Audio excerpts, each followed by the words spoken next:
Our training camp tour on HQ continues as we make a stop in Florida. The Jags are feeling mighty good about their squad because of Trevor Lawrence. Over 4,000 yards passing and 25 TDs last season. You add that to the addition of a now available Calvin Ridley, and it makes sense why some people are high on Jacksonville. Our Pete Prisco and Rick Spielman are there at camp and have more with Lawrence. Trevor, last year compared to this year, you were learning a new offense. You seem much more comfortable. Is it much easier for you this time around?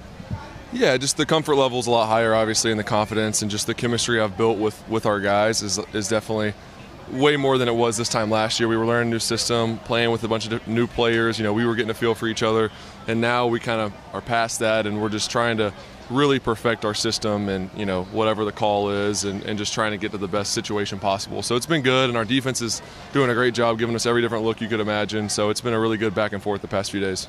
We saw what a difference it made for Jalen Hurts when he had A.J. Brown, and even when Stephon Diggs went up for Josh Allen.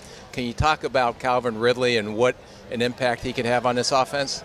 Shoot, I mean, I think you've seen it. If you know, the people that have been here the past week at practice, you can kind of see the impact he has. I mean, he's just flashing all over the field. He can do so many different things, and I think we're really good. Our staff is really good at scheming plays for our guys at what they're good at, and he can do so many different things. So it's going to be challenging for defenses to cover him, along with Zay and Evan and Christian, and then when Ag's in there and Travis in the backfield. So I mean, we just have so many different weapons.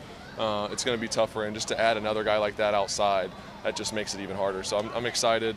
He looks great. He's really explosive, and he's been awesome. With two new starting left tackle and right tackle, at least going into the first game, yep. How much confidence do you have up with that group up front?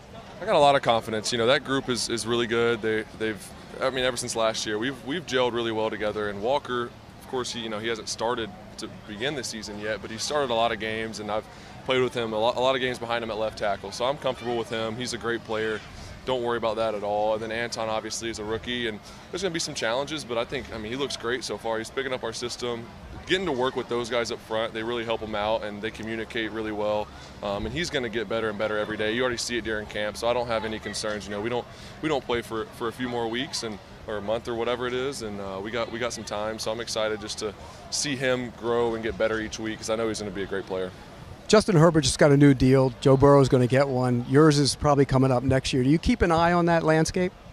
You know, not a ton. I mean, obviously you see what happens throughout the league, whether it's quarterback or whatever position, but especially quarterback. You see what guys, what deals they get, what they sign. But right now, I'm not really focused on that or thinking about that. Obviously, we have business to take care of, and just looking forward to getting better this year and just trying to do that every year. Just keep elevating, my play and our team's play, and obviously we got one goal in mind, and that's the main thought process right now. Speaking of elevating your play, certain people, myself, have picked you to be the MVP this year.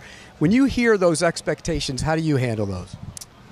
It doesn't really affect me. At the end of the day, I got to go out there and play every Sunday, so I can't focus on what people think, what people say, whether they're good or bad. I appreciate that. I appreciate the vote of confidence. It means a lot. But, I mean, really, you can't listen to – if I listen to that, then I'm also listening to people that say, I'm not going to do anything, or we were going to suck last year, or whatever it may be. You just got to really focus on your craft, focus on the guys in this building. You can't get distracted by the outside noise. Everyone's going to always have something to say, and you really got to just try to block all that out. So Pete likes Trevor Lawrence as his MVP, and probably because when you look at the second half of the season for Lawrence, it was much better than the first 8 games of the season. A 104.6 passer rating was the second best in the NFL during those last 9 games of the season, a span of which the Jags went 7-2. And you see that touchdown to interception rating, pass yards per game, all things that improved, which is why Jacksonville's feeling pretty good about their team. They're in camp, and we are too, as we continue to tour around the country. It's 2-a-day season for us. We're hitting up multiple teams on the same day. Coming up August 1st, you get the Browns and Raiders. Then you get Cardinals, Steelers, Bengals, Bucks, and Dolphins and Titans on August 4th.